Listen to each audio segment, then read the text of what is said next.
Katanya habis nasib Rian usai benda pusakanya dipotong istri. Ngotot poligami dengan janda. Nasib Rian Hidayat 33 tahun. Usai benda pusaka dipotong oleh istrinya sendiri Lisa Yati 33 tahun. Diketahui Lisa Yati nekat memotong benda pusaka milik suaminya sendiri Rian Hidayat pada Jumat 23 Februari 2024. Hal itu lantaran cekcok usai sang suami melontarkan niat untuk menikah lagi. Bahkan sang suami meminta sang calon istri kedua untuk turut membujuk Lisa Yati. Sempat mengiyakan niat suami.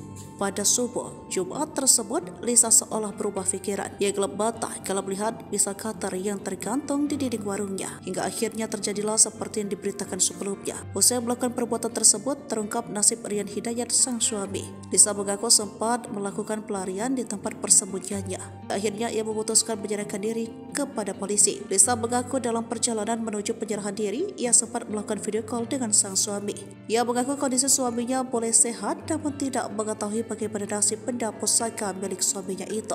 Tapi kata suami habis, ujarnya saat diwawancarai tim Sriwijaya Post Tribun Sumsel beberapa waktu lalu.